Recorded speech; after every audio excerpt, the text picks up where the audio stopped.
What's up, you guys? Just wanted to jump in and do a quick kind of video recapping sort of what a day looks like in, like, as a photographer and as a content creator, and what sort of that entails, and how much stuff goes on behind the scenes that you probably don't think about or see on a daily basis from whoever you're watching, whether that be a YouTuber, a TikToker, is it a TikToker? And just sort of all the back end stuff that you don't get to see on a daily basis. So yeah, maybe this will just be one long take of just me just rambling on for 10 minutes. And honestly, if that is what happens and that you don't like it, you can just skip this. You can skip it and maybe the next one will be better and what you want to see. But I feel like it's a little bit all over the place, and you know what? It's fine.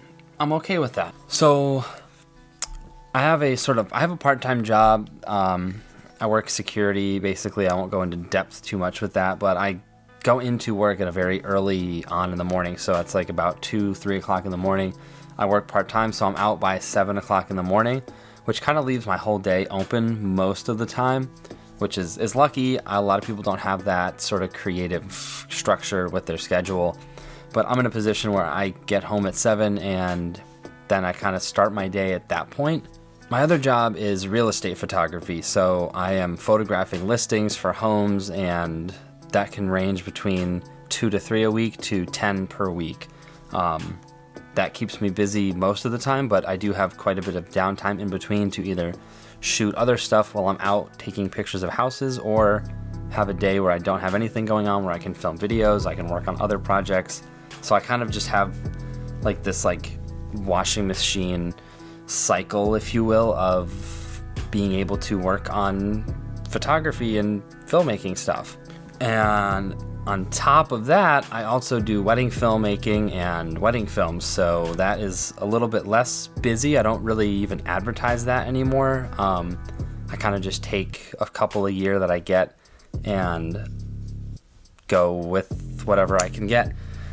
I thought about making that more of a full-time thing, but I just feel with everything else that I have going on, I don't really have the time to dedicate to that. And I don't know if I necessarily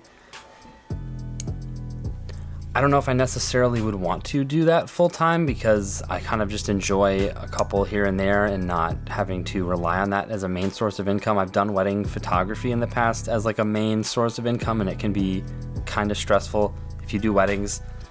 My thoughts are with you. Last year, the year before with COVID, was absolutely awful. And I don't know, I don't think I want the stress of doing that as a full-time job. That's kind of a rundown of what I do currently between the real estate photography, the wedding films, and my other job. I'm fairly busy most of the time, and then my downtime is either spent working on these videos or working on YouTube stuff or just creative projects, taking photos, posting photos. It can be very daunting, and there's always a lot going on. So normal day, on an average day, I get home from my other job, say at 7 to 7:30 in the morning, jump on the computer, check emails. I'll edit photos from houses that I shot the other day or the day before, plan out a route or plan out the day if I have houses to go to that day. So if I have, some of the houses can be up to an hour away, so I'll plan out a route where I'm gonna go, what I'm gonna do out that way once I'm at the house. Yeah, so I'll shoot the house, get home, pop that on the computer. A lot of times I'll outsource some of the editing for that, so I don't have to spend too much time with editing, because it's kind of boring. I don't like editing most of the time anyway. Specifically houses, because it's just the same thing over and over again, so I sometimes will outsource that. But yeah, then it's pretty much usually in the afternoon, I'll kind of just work on some photography stuff. I'll write video ideas that I have down. I've sort of realized I'm in a sort of lucky position where I don't necessarily have a regular 9-to-5 job that I do. It's kind of all the time and none of the time, if that makes sense.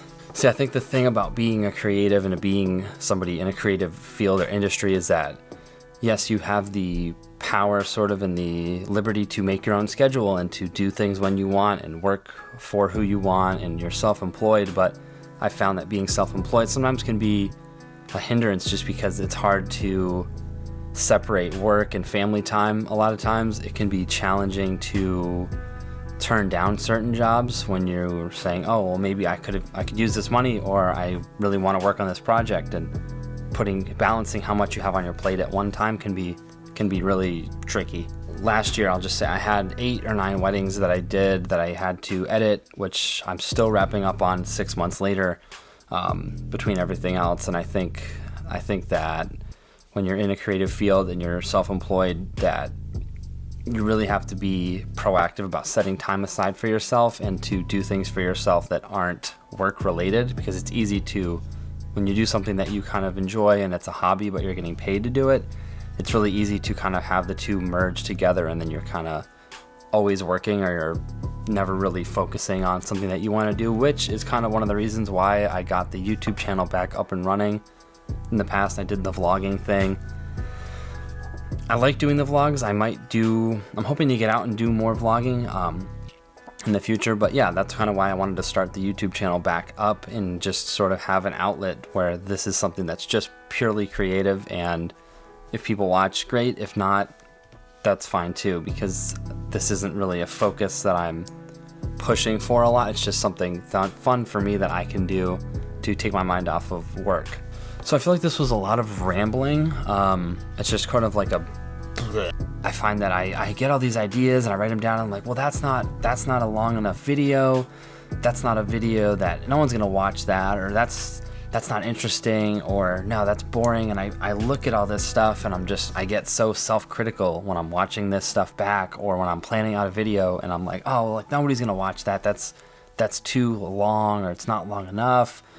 It's not interesting. And I have to remind myself, like, I'm making these just for myself and for anybody that's interested in similar things that I'm interested in, and maybe helping share some information or knowledge to people who are just starting out in photography, or interested in YouTube or filmmaking, and just having a connection with people, I think, through different mediums, especially video. So yeah, if you made it through however long this ends up being, and you didn't click off, or you're still here, congratulations. There is no prize, but you sat through the whole thing, and I am very appreciative of that. If you'd like to subscribe to the channel, you can do so below. Follow me on Instagram @BrianRubelt, and I will see you guys in the next one.